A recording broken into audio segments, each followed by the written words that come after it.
All right. So, hey, everybody, we got Nathan Shalom here. Now, Nathan is a brand new agent with us at Senior Life Services, and he did 15,000 AP his first week.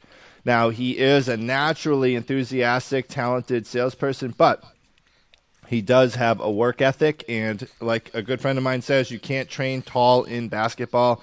And Nathan has that work ethic and discipline that is extremely hard to train and put into someone. It's something that you learn when you're 2, 3, or 4 years old, not 22, 23, 24 years old. And I think you may even be younger than that. So, Nathan, want to introduce yourself a little bit? Tell us a little about you and how you got into insurance? Sure thing. My name's Nathan. I was born down south. I've lived in Vero for the majority of my life, and I just came back up here a couple months ago, and I'm really enjoying it here. I'm pretty new to SLS, and my bad. What was the question? It's all good. How'd you tell us a little bit about you? So Nathan said he was born down south. Okay, so we're in Florida. So he's been in Vero Beach most of his life. He was down, I think, near where I am, closer to Fort Lauderdale. Yes, sir. And a couple of months ago, he moved back up to Vero. And how'd you get? And we're going to give a little bit of backstory, and then we're going to get into kind of how you hit your week and what your goals are, and how you show up every day and push so hard. So, what? So you were down south, and then how'd you get into insurance? How'd you get into being with SLS? So I knew for probably about a good 6, 8 months that I wanted to be a licensed insurance agent. At my old job, I was kind of like a customer representative for health insurance, and I would transfer a lot of people over. And I really, really, really wanted to be promoted, and I was, looking at other jobs that were hiring insurance agents, but at the time I didn't have no license, and I didn't really have the biggest knowledge of the insurance scape. So when I came back up to Vero, I just applied on Indeed to a lot of different, insurance agencies, and SLS was actually my first interview. And yeah, I came in here, I fell in love with the place immediately. I fell in love with James, I fell in love with Ernie. And, everybody I've gotten to meet so far has been such a blessing. It's been just such a fun and joyful ride. There's so many amazing coaches, and the system here is unmatched to anywhere else. And I've just fell in love with the process. Awesome, cool, man. I love that. And the big thing what I see about new agents, and a really important thing, it sounds like you have this here, is you have a pretty solid relationship with the people that you work with.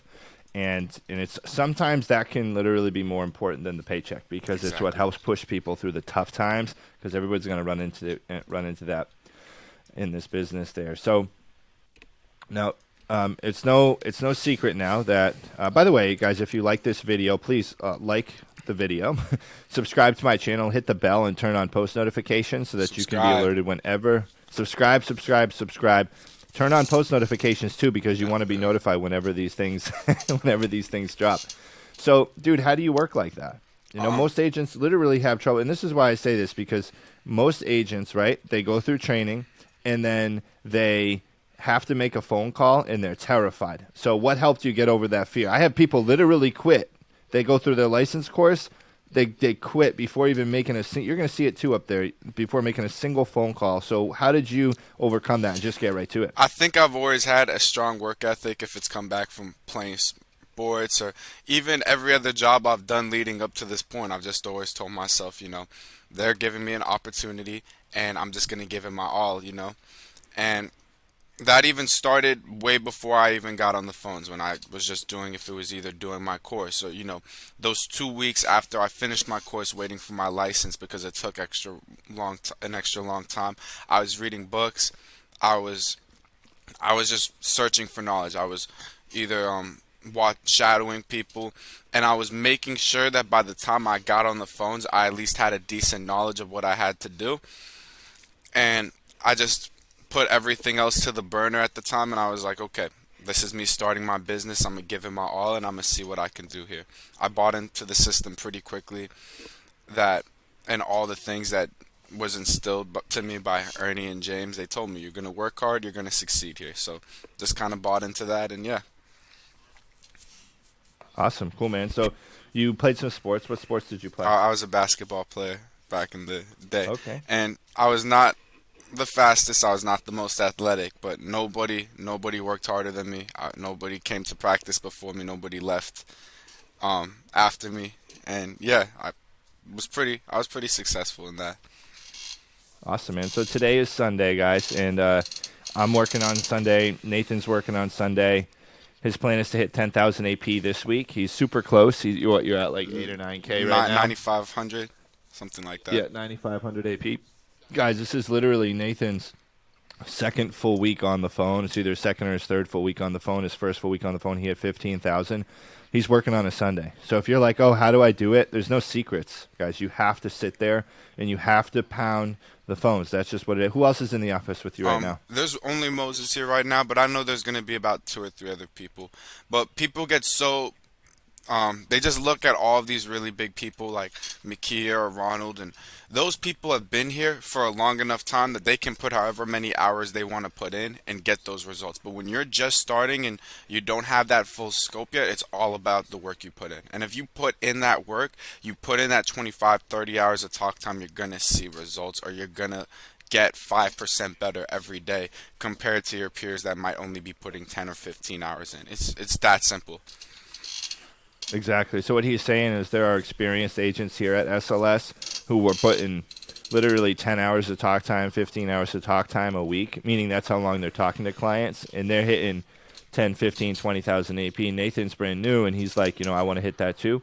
He's got to put double, if not triple, that amount of time in. So what time do you start dialing in the morning usually, Nathan? I'll normally get in at about 7:45 during the weekdays when they have the meetings in there. I like to always be in the meetings, have my little notepad, take all my notes in that. And then right afterwards, I'm super juiced up off of that, and then I'll just keep dialing for as long as I can until I get hungry enough to take a break or something. And then What time do you try to make your first call? whenever the meeting ends. Whenever I'm done with the meeting or the breakout rooms, I'm right there making my first call. So 8:30, 9 o'clock. Okay. So first call ASAP. And what do you track during the day to make sure that you're on target, or do you just go? I just go, but now I've kind of gotten into more of a rhythm of looking at my dials, not allowing myself to go to lunch before I hit a certain amount of dials. Because especially when you're just starting and you're in Florida, the talk time's going to go up and down. There's going to be some days you have almost 300 dials and you're not going to hit that 5 hours, because that's just how it is in Florida. You're going to have your good days and you're going to have your bad days, But once you start getting into those other states, then, you can really track talk time kind of a little bit more as a basis. But it's going to be up and down. It's just, you got to have a strong mental toughness. You got to be resilient to them no's, and you can't let that affect your attitude. Because if you let that affect your attitude and affect your presentations, then you already lost the game that day. Exactly. So two things there. Number one, guys, by the way, Nathan pretty much did this on like aged leads in Florida, the 15K. Now, if you've ever dialed in, everyone wants to dial in Florida because they say it's like the retirement capital. I promise you, Florida is like the hardest state, one of the hardest states to dial in. It's not fun. And if you're in telesales and you've jumped into Florida, outbound in Florida is rough. We have a lot of people who don't speak English well. We have a lot of people who are just grouchy. They're getting hammered all day long because everyone wants to call seniors in Florida. So Nathan did that 15K calling for the majority of it. He had some new leads, but the majority of it was aged leads in Florida. Another thing he said is attitude. So if you guys, this is huge, because if you're cranking out calls and you get cursed at or hung up on, or you can get all the way through a sales presentation and have someone hang up on you. I guarantee that's happened to you, Nathan. Yeah, most definitely. So what do you do? What do you do to reset? I do understand myself, and I do understand that unlike other people in the office, I will, I'm a very emotional person. That's how I come out on the phones. You see that on the phones. I'm very high energy. I'm very emotional in my presentations. And I know this might sound like the weirdest thing. I literally have 5 friends on speed dial. I'll walk out to the balcony right there. I'll call one of my friends. I'll just, start talking about whatever is going on in that moment. And then they'll just give me a pep talk. They'll be like, Nathan, you know what you're doing. You know you're doing something really great right now. You're putting up numbers that no new agent should put up or whatever. And they'll just say whatever they need to say to get me back dialed in. I'll walk back in. I'll be right hyped up again. And I'll get back on the phones, and I'll be going at it for another 2-3 hours. Awesome, man. So you have a huge support group. Yes, sir. Sounds like. That's awesome. I would not dude. trade that for the world. If you have 1 or 2 really good, solid people in your life, that's way better than 100 friends that, you know, aren't like that. It's true. It's true, man. And a lot of people get into the business and they don't have that in their corner. How many dials do you shoot to make before lunch? Um, Depending on the day, 100 or 150.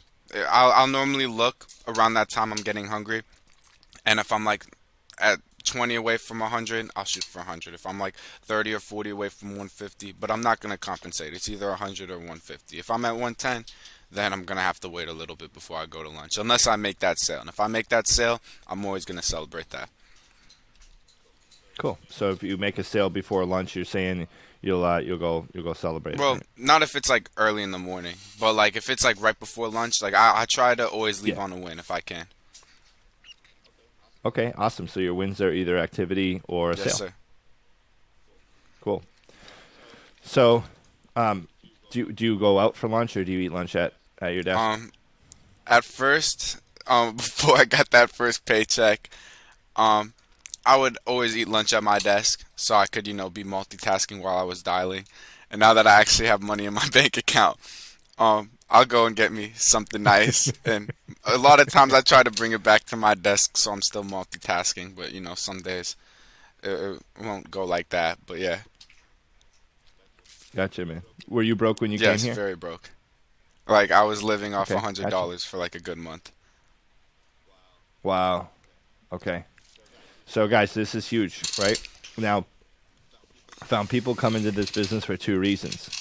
They're either desperate, broken desperate, or they're already doing something that they're doing pretty well at, but they feel like they're not reaching their potential. So, I got into sales because I was broken desperate. I had nowhere else to turn, and I'm like, you know what, dude? I so sick of going and getting another job where I'm just making crap money.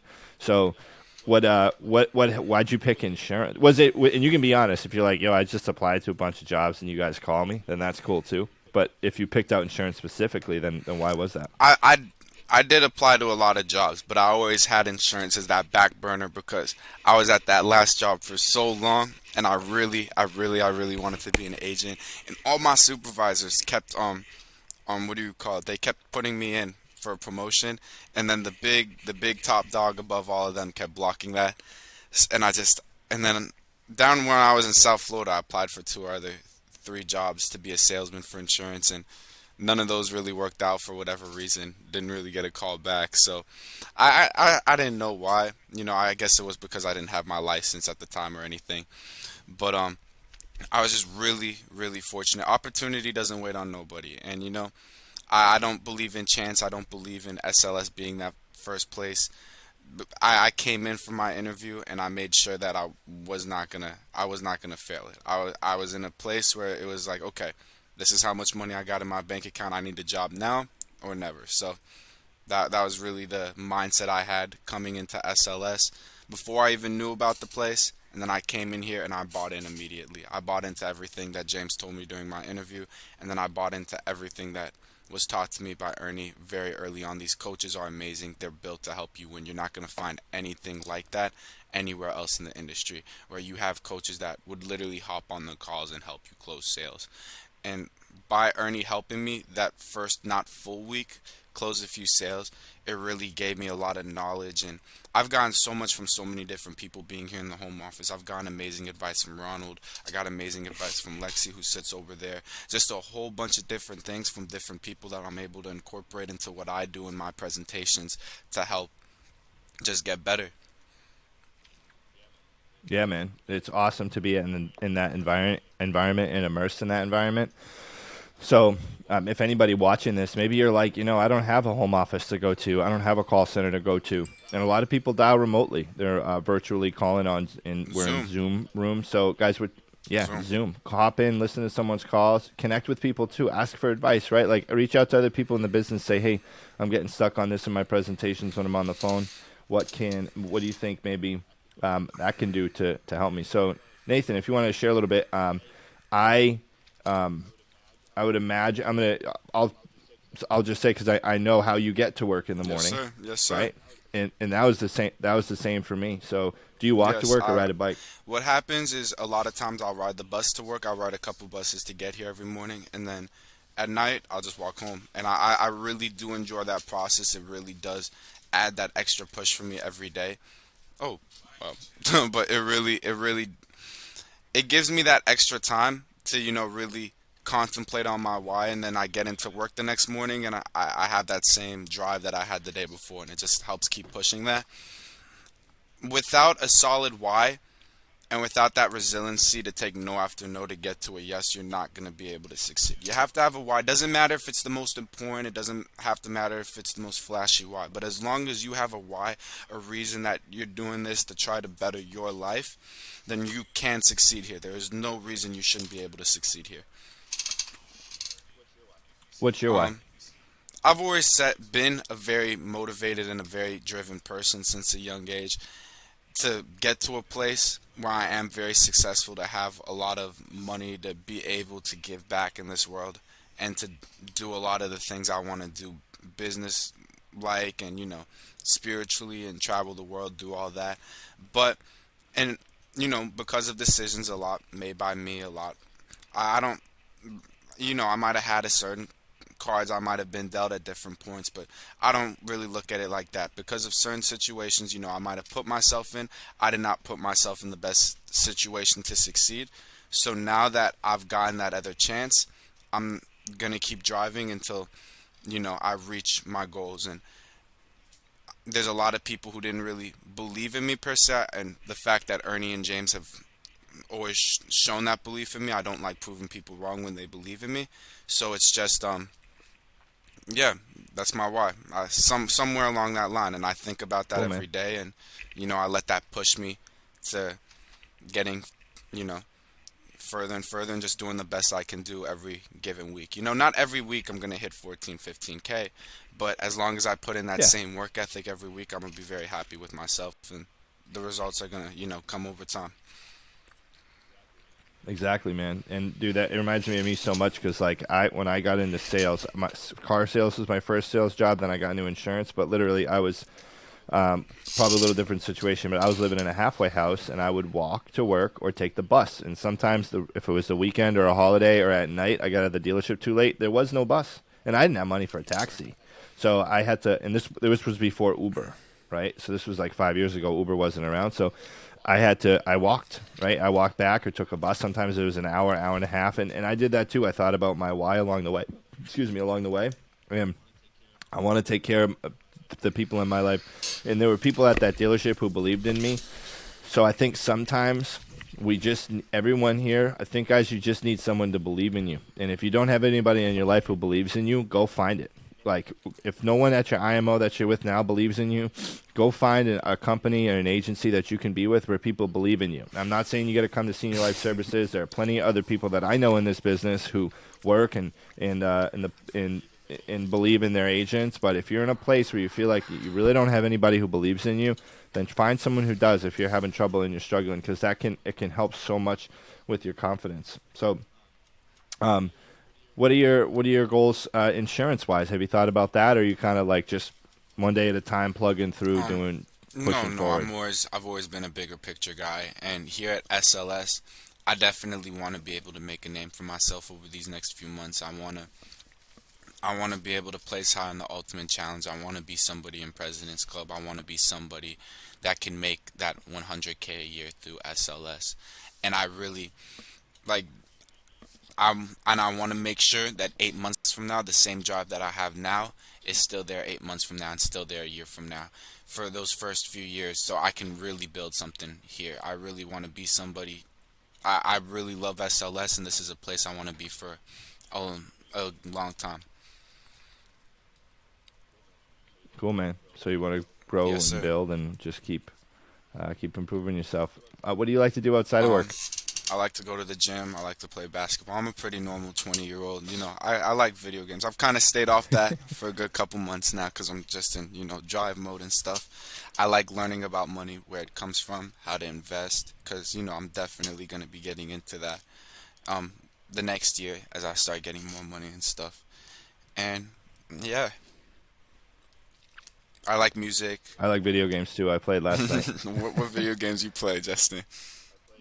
I played Elden Ring and Hey, Fortnite hey, last never night. go wrong with those. Cool. Well, we got that in common too. You like lifting, Yes, man. sir. Yes, sir. I'm not big like you yet, but hey, we're getting there. Give me a few years. Oh, dude. I've been eating a lot of food for a while too, man. So it's all in the Yes, diet, sir. It's right? all in the diet. What part of the sales process do you feel like you're really good at? Like when you're on the phone with clients, what do you feel like you excel at? I can really excel in building rapport, and definitely the first half of the sale. I know the first half of the sale really anybody can do, but I can always be better at my closing, and I think now I'm getting. I really shouldn't say anything because I've had a lot of sales drop because of this, but I'm really good at getting people's socials. I have this really cool trick Ronald taught me, and since I've learned that trick, there's not been one time I haven't been able to, get that at the end of the sale. Because I know that's always a really hard part to build that trust to be able to get that out of some of the clients. But Hmm. I'm really good at taking them through the presentation and making. I want to make this life insurance policy sound like the greatest thing to ever happen in their lives. Like that's my goal each and every presentation is to just sound so enthusiastic, show them how this can make their kids' lives better when, eventually that day comes, how that can ease the burden. Like it's going to be a tough day when you pass away, Miss Jones, but what you're doing right now, you're taking that burden off by tenfold by having this in place, making sure you're protected. I get so enthusiastic, so bubbly during my presentations. I'll take them through each one of the riders, and I'll be like, "This nursing home rider you're not gonna find nowhere else in the industry. Um, it's I gonna love make that. sure that if you ever get put into, anybody that's been in a nursing home, blah blah blah. It's gonna make sure you ever get put in there that you're still gonna have this policy for the rest of your life. You're not gonna have to worry about paying this. Does that sound important to you? I'm good at getting those yes answers, trying to lead them. I was not as good at that in the week that I hit 15. 15, that first full week, that second week, but now, even though I'm not having as great of a week in Iowa as I had last week, I'm way better than I was a week ago. I'm still at that point where I'm Yeah. so new. I'm getting 5% better every day instead of 1% better every day. So it's just learning everything I can, and yeah. Yeah, dude. That's what it comes down to. And I think some people when they get into this, I've heard Nathan on his calls because I was there a few weeks ago in Vero Beach. Our home office is about an hour and 45 minutes north of where I live and where the office that I'm in is. My office is in Pembroke Pines. It's near Fort Lauderdale. So we went up there for a convention, and I was listening to Nathan on his calls. About every 3 months, we take our agents to the home office. We get a hotel, go bowling, stuff like that. So I was listening to him rip out some calls, and he's super enthusiastic and excited on the phone to talk to people, and I can tell his passion pushes through the calls, and the way that you can just he's magnetic personality, and you can tell that you get people I to like you, appreciate man. it. Now, how do you follow up with someone if you don't sell them? Um, I love this part. I'll call them nonstop. I'll call them 6, 7, 8 times a day until they end up picking up their phone. I'll throw a little curveball. I won't call them all day after a few days, and then I'll call them once on my personal, and then that'll always get them on the phone again. And then I have learned this the hard way. I do not let them off the phones. If I've called you 30 times and you're picking up, I'm not letting you off the phones. You're gonna hang up on me, or I'm gonna get this sale at that point. And I remember the day you guys were in there. I was having a really bad day. I was barely getting through presentations. My Hmm. shots were not falling. And then at the end of the day, one of those guys I was calling time after time after time again. I sold him on a pretty expensive policy. It wasn't 2000 AP, but it was somewhere pretty close. Then it was a really good commission sale, and I made sure I didn't let him off the phone. He looked all over his house for a bank statement or a check. He went out to his car and he found one old check from a year ago, and that was the check we used to make the sale. And I stayed on the line for like 25 minutes while he was looking for the check. I was not gonna let him off the phone. Yeah, that's huge, man. That's awesome. That happened with another new agent of ours that I can think of a few weeks ago. And I remember you got that sale too. You were so pumped. Oh my god! I remember you gave me a hug. You were like hugged me and smacked me in the back so hard. I was like, man, this guy is pretty strong.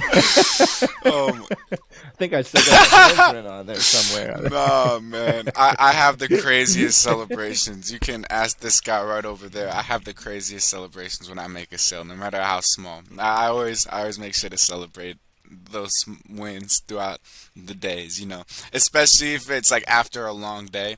I've had a few of those days where it's like a long day, and then you get to those last few hours and you know you're only gonna have one, two, three realistic opportunities to close again, and then it's like it just gets to a new level because you don't want to go a day without making a sale. I've had probably more days where I haven't made a sale than when I've had made a sale, even with everything, with all the success. I've Yeah, found a more level of consistency this week. I've made a sale 5 out of 6 days this week, so this is probably my most consistent awesome. week, all in all. But yes, when you go a whole day without making a sale and you get one, you know, at the very end, there's no better feeling than that. When you can end on a It's a exactly, rush, yes, right? sir, It's a dopamine most rush for sure. definitely. Cool. Do you typically work Yep. 7 days a week? At Or? this point, I don't plan on taking days off for a long time. What I'm noticing I have to do is I have to give myself, like yesterday, I didn't come in until 12, and I felt there was like a thing eating at me for coming in so late, but I had to do my laundry. I had to give myself time to just sit in bed and read, and, just recalibrate my mind, so I can come in and I can be reset for, the next few days or Hmm. whatever. But you got to Yeah, find man. a schedule that works for you. I'm not saying be a workaholic. I'm not saying work 7 days nonstop.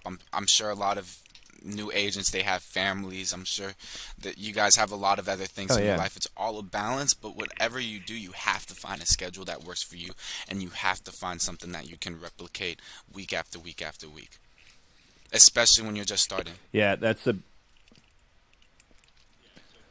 yeah, it's so true, man. And it's literally like one of the first things I go over with my new agents. Like, you have to set a schedule that you commit to.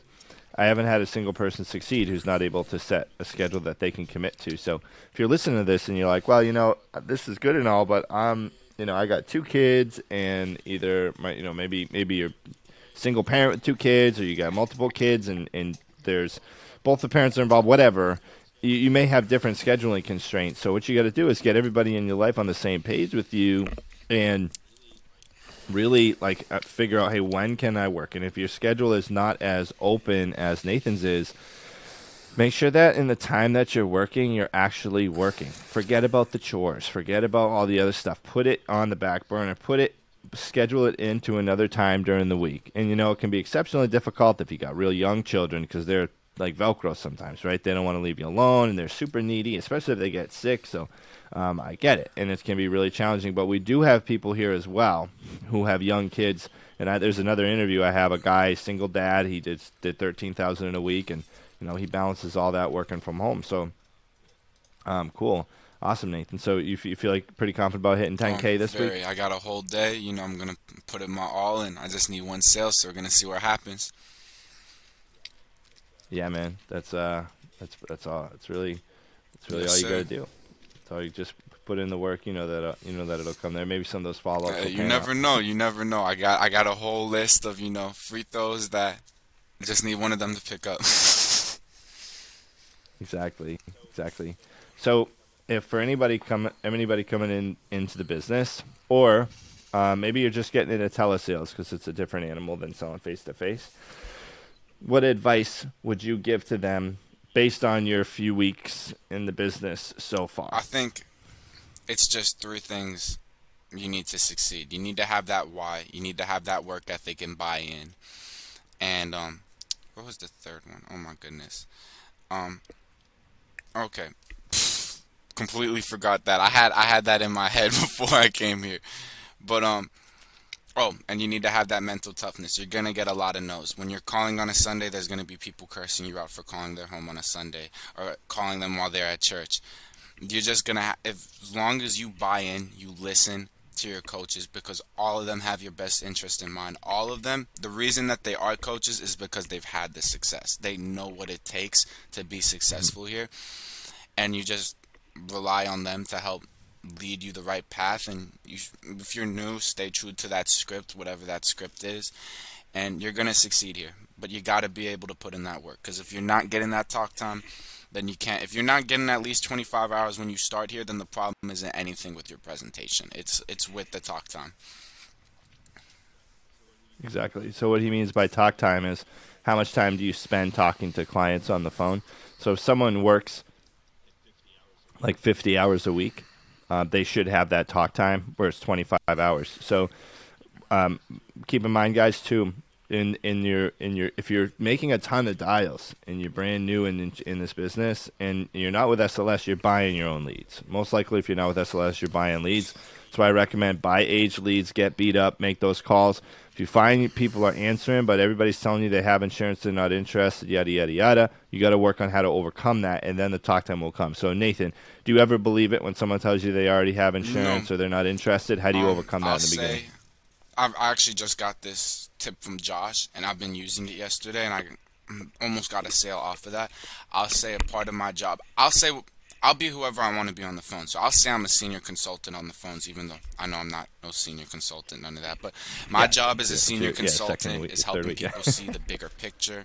97% of Americans don't know what kind of coverage they have, and a lot of people get trapped in these term policies and these policies that aren't good for. Actually, no, I did have a sale yesterday. There was this lady who was paying $30 a month for a $250,000, not 250, a $50,000 term policy that kept raising on her.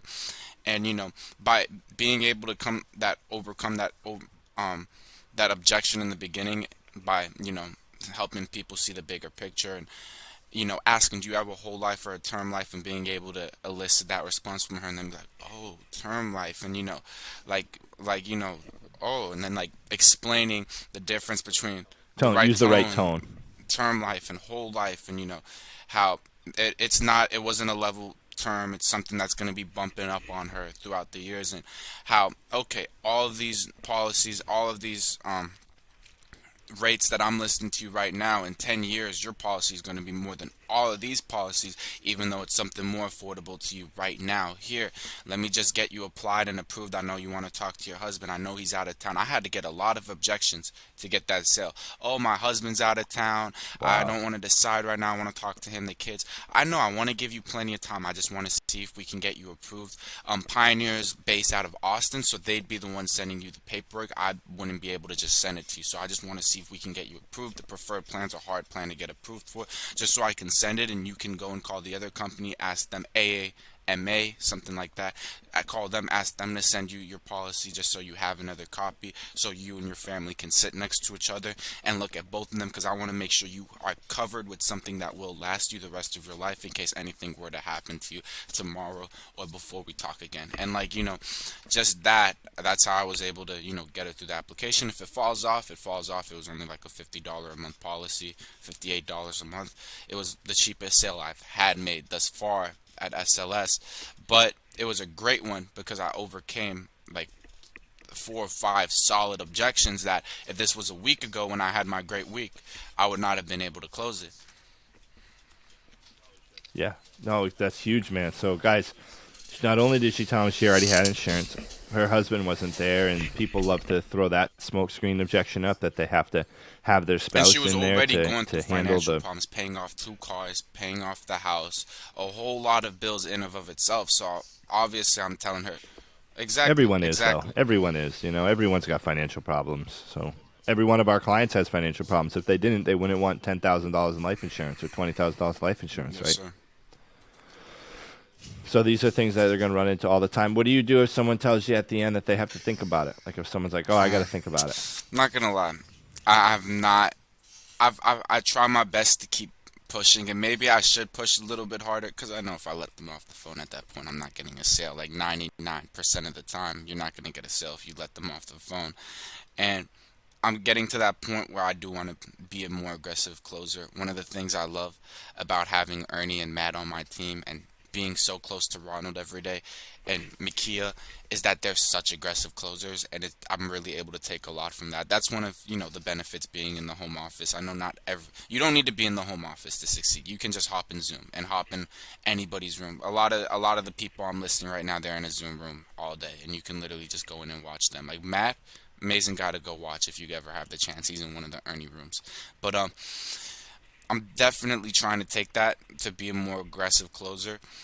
But, you know, a lot of times it's 50-50 with me at this point. If they have to think about it, I'll keep pushing that. I just want to get you approved. I just want to get you approved. And sometimes it hits for me, Yeah. and then sometimes it just doesn't hit for me.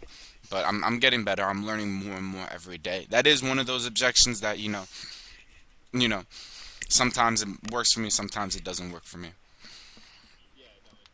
Yeah, no, it's true. And sometimes when the think about it comes up, it's like I'll almost feel like, okay, you just not like the insurance and you don't want to tell me you don't Like want when it. they say You I know what I think mean? about it, Like it's it's normally like for one of three reasons. They're either not confident in you as a salesperson, they don't have that trust built with you. They either don't have that trust built in the product and understand how the product could help their life, or they either don't trust the company. It's one of those three things always. And if you can get past that yeah, and then reassure them, find which one of those three things it is, and try to reassure that one as a follow up. Because a lot of times they'll say something, but they don't really mean what they say. They're just saying something to just, exactly. keep the conversation going. They know they're talking to a salesman.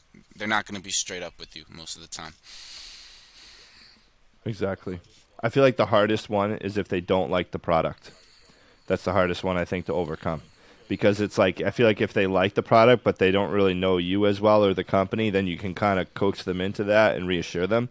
But if someone doesn't like the idea of the insurance, and I'll ask people that too, straight up if I'm going to close, be like, "Do you like the idea of this, or does it not make any sense to you at all? Like can you not justify it, or could you justify would it make sense to get a program?" If they're like, "No, it really doesn't," then it's like, "All right, thanks." Like I don't really know how much I can do at that point. But what I found, man, and this will help you too, is that for being an aggressive closer, and this is for anybody out here who runs into this, because sometimes we can get anxious, we can get scared about pushing people in a close, just because we feel like we're bothering people. It's a weird tension. It's like we have it's just like there's a lot of emotions flying around. So what I found is just memorizing a bunch of rebuttals, memorizing a bunch of ways to overcome these objections is really that's the way to do it. So once you get those word tracks down, then it doesn't really feel as pushy, because you know you're just saying the same thing, the same few things over and over and over To again. build that trust with the So company, I like to use a lot of words like A plus, top of the line, and then with the product, what I've been doing really good. We had one of those lessons in one of the morning meetings. I know you're there every morning, but I really try to visualize how that will take off the burden off of their kids. I'll use the kids' names, I'll use the hmm husband or wife's names, and when you pass away, Miss Jones, that is going to be a very tough time for your family, but you're taking off the burden tenfold by making sure when they walk into that funeral home, and the first question they're going to be asked, if you've ever been through that experience, is how are you going to pay for this? And it's when they get that question, it's going to make their life so much easier. Because Miss Jones, be honest with me, does Timothy have a credit card with $10,000, $15,000 to just put down right then and there to buy this, to pay for that? Probably And not. they're gonna No. say no every time, because nobody has a credit card they can put 10 or 15 thousand on.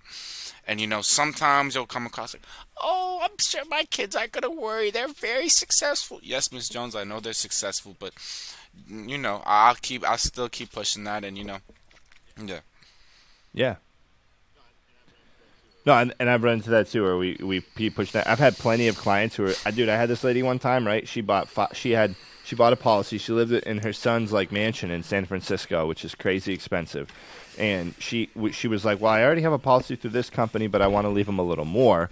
And I'm like, "Okay, well, we'll do a quick policy review. We'll call that company just to see what you have, because I don't know. Who knows? Maybe she had like something with Pioneer or something, and I wasn't able to add more, right?"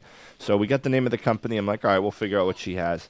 We call. She had 4 policies with them. She was spending like $500 a month, and she had no idea. She thought she was spending like $60 a month. So we called. She was spending 500 a month, and then I got her to. And then the guy was so rude to us at that company. She was like, you know what? I don't even want to work with you guys anymore. Cancel all my policies. I'm gonna go with him. And I was like, boom. So she got and went and did that whole thing with me, and it was like 400 or 500 bucks a month. And she was like, you know what? She's like, I'm gonna do this. She's like, but you got to make me one promise. You don't tell my son, because he's gonna be so mad if he knows that I'm spending my money on this life insurance, because he can take care of it. And I looked at the house. It was like this mansion on a cliff in like California, like looking out over the ocean. It was nuts. She's like, yeah, I just do his laundry all day and cook for him, and that's it. I take care of him. So, like, guys, you can't always think like because someone's rich that they don't want a policy, or because someone's broke that they don't want a policy. Like, people put priorities. People put their money where they prioritize things in order of importance, right? So, if someone tells you, no, I don't have any money for that. Look, we get people who tell us they don't have any money for that, who smoke cigarettes and are on oxygen. And it's like, okay, you're buying cigarettes and you're on oxygen, but you don't want to pay for your policy. So don't let people guys convince you one way or another. Look for reasons why they will buy, instead of why That's an they amazing wouldn't buy story. there. That's an amazing story. Like I had somebody with cancer a couple days ago. He had liver and colon cancer, and he was like, "I'm not sure if I can afford this." I'm like, I told him straight up, if you have, and I got the same thing from Ronald because Ronald used the same clothes earlier in the week. You have cancer already. You're going through all these health problems. I'm telling you, the least thing you should be worried about right now is $100 on a life insurance policy that your family is probably going to need at some point. God forbid anything happens. I'm praying for you that you get past this and you live a long and healthy life. But right now, this is something that should really take precedence due to your situation. Exactly. And those are closes, guys. You got to be real with people sometimes. And an important thing too, I think you said there, Nathan, was a little further back, is that you paint the picture in their head. Now, a late friend of mine, Vince Spampanato, he worked for another company just like SLS. They sell final expense over the phone with Pioneer. They only sell Pioneer though, no other company. And he said if they can't tell you a story about how they're going to use the insurance, then they're not going to buy.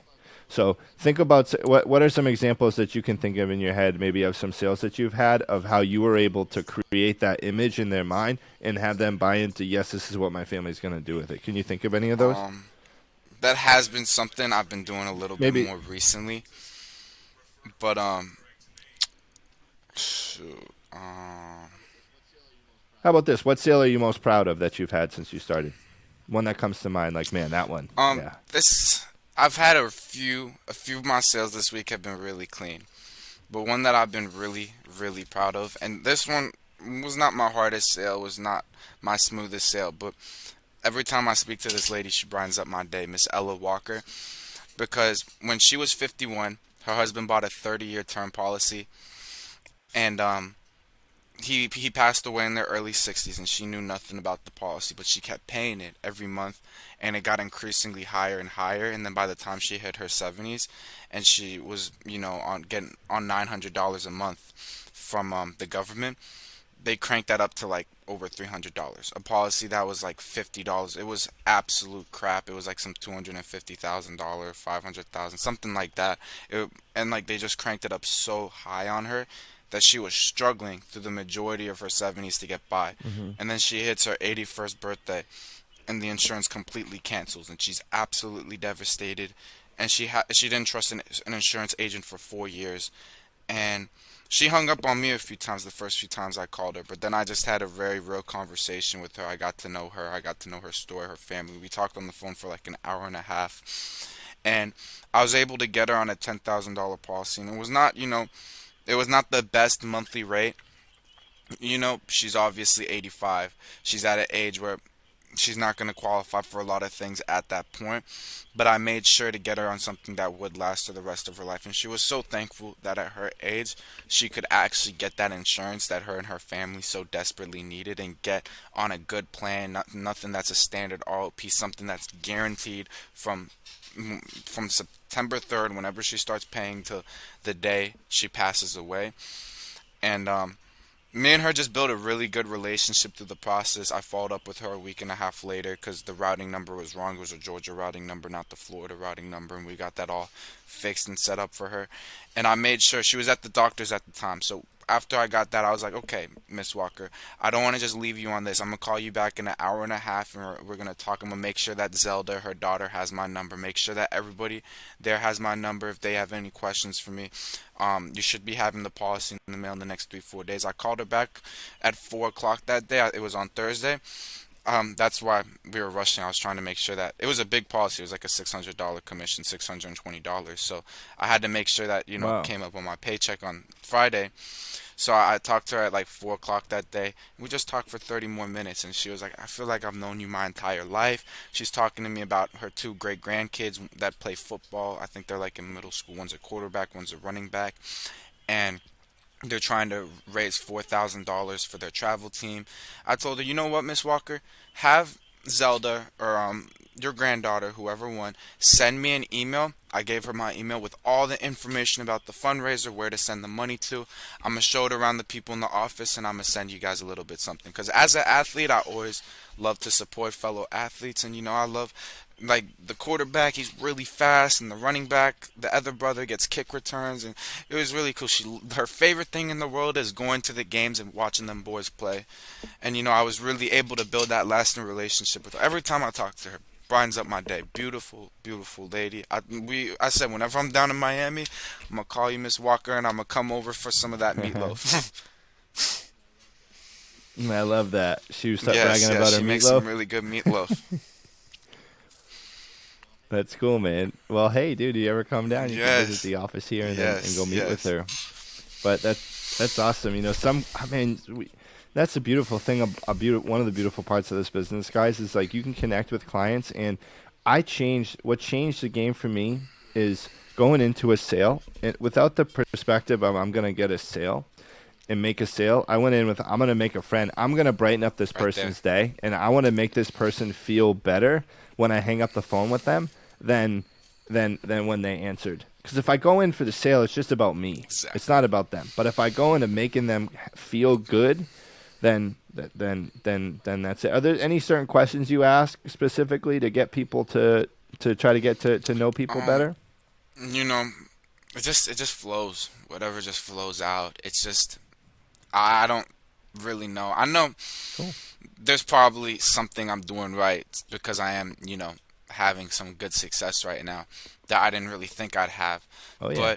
But, a part of it is just staying really true. I'm definitely a disciple of Ernie's script. I know everybody has their own script, and eventually I'm going to read everybody's script and, Hmm. build my own one day.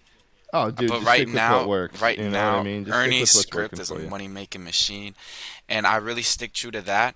And then if side conversations come out of that, I let those side conversations roll. Like sometimes, like I had this one call. It took me 30 minutes before I even got to the health questions, and that's like the halfway through the second page. And like because I just let those side conversations roll, I just allowed that rapport to build. So by the time I'm in the end of the sale and I'm reading them the rates, we're 50 minutes in, I've already built kind of a relationship with them. If the sale doesn't go through, I've at least made a friend, and I got a lot of talk time on that. And maybe my sale calls are a little bit longer than some other people's, but I really do make sure I try to build that rapport, so by the end of the call, when I'm asking you for that banking information, you have that trust. I'm not just some random telemarketer on the phone. You don't know how many times I've gotten clients that are like, I normally don't give that information over the phone, but I have a good feeling about you. I know you're an authentic person. I know you're genuine. I make up a Hmm. bunch of lies during the calls. Like I'll always say I live by the beach here in Vero Beach, Florida, with my wife and two kids, and I'll act like I'm in my 30s. But and I live on a beach house. Yeah, I That's literally all just right. say a whole bunch of stuff on the calls. What? Yes, this is going on his YouTube. People, I mean, What? I do what I gotta do to make it sell. Like, but no, I love that. That's awesome. By the way, guys, the person he was talking about, Mika, right, who's really successful. If you look up right here, you're gonna see Mika. I actually have an interview with Mika. And it's about how she went from working in fast food to then working with SLS, making multiple six figures. So if she's you want to check out that video, amazing, then you can amazing. check that out Pound for too. pound, one of the best salespeople in this company. That is somebody you want to listen to if you want to like really see somebody that really did it for themselves. She's a huge A power of huge example. example. Huge power of example. But that's cool. You know what sticks out there too, guys? If you're watching this and you're like, I want Nathan's script, dude, look it. The best script is the one that works, and the one that you follow. Okay, so as long as you have someone who wrote a script who knows what they're And doing, everybody that's wrote a script, he and knows what they're and doing. and that, yeah, exactly. So it's like you don't want to follow 5 to 10 different scripts. Okay, you want to get good at one and memorize it. because you have to know where you're at in the sales process. And I have new agents who do well. And also, too, guys, this is the thing, is you may use the same script that Nathan's using and not have nearly the same results. You know why? Because his tone is enthusiastic and he's excited and he's passionate when he talks to the clients. And when they talk about things that are emotional for them, he gets down like that and he talks about and he talks in a tone that can connect with them emotionally. And when it gets to the logical part, he uses a tone that can close them on logic. And he switches the tone up and as variations and is engaged in the call and is enthusiastic and his personality shines through it. So look, you can take one person. Yeah, no problem, because I promise there are people that have used Ernie's script who don't have nearly the same amount of success that you do. And what is it? What's the only difference? The tone. Yes, it's the tone and the voice. It's the way that you're saying the words, okay? So, for instance, if someone's in the beginning, they're like, I already have insurance, and you're like, hey, that's okay. You know, I'm a senior consultant, and we do policy reviews. Is that a term or a whole life? So if you say that, right, and I don't know exactly how you said it or how Josh does it, as opposed to, hey, no worries. Look, I'm a senior consultant here, and part of my job is figuring out exactly what you have and informing you a little bit on that. Now, is that a term or a whole life? Okay, I do it a little different. I say, hey, no worries. Most people I speak with already have insurance, and I'm not asking you to make any changes, but they all find this information really valuable, and then just keep moving on. That's a good as opposed to just saying it with a bland, as opposed to just saying it with a bland tone. Okay, so it's a lot of it is in the tone. Well, I also know Nathan is itching to get on the phone here. So, Nathan, any last words? Thank you. We've been almost an hour here. Any last words that you want to share with the audience here today so that they can, any last words of wisdom or advice? Before I get there, one last thing with the emotional and logical thing. The clients are going to make an emotional decision, and they're going to back it up in their head and when they talk to everybody else with logic. So you got to be able to build that emotional response, and you got to be able to build that logical response in order to close that sale each and every time. Because if you just have the emotional side, which is what I was really good at maybe that first week, you're not going to close them. But if you have those logical facts to back it up that are very precise, A-plus companies, this is whole life, this is what term life is, all those facts to paint that bigger picture. Maybe I say more facts than I need to sometimes on the calls, but I build that picture for my clients. But cool. All right, guys. So latching the emotional, logical. But yeah, as long as you just have that why, you have that work ethic, and you don't let nothing tear you down, you just keep pushing, you're going to succeed in this industry. And as long as you have a good team, a good company that really works for you, and as Justin said before, somebody that truly, somebody that believes in you, somebody in your corner. I'm very lucky to have people here at SLS. There's not one person I've met here that I dislike, Everybody here has been so amazing, so friendly. I've learned something from everybody, truly. And to anybody watching this, thank you for taking 52 minutes out of your time. Thank you, Justin, for having me on here. Go like and subscribe to this YouTube channel. Watch the Mika video because she's awesome.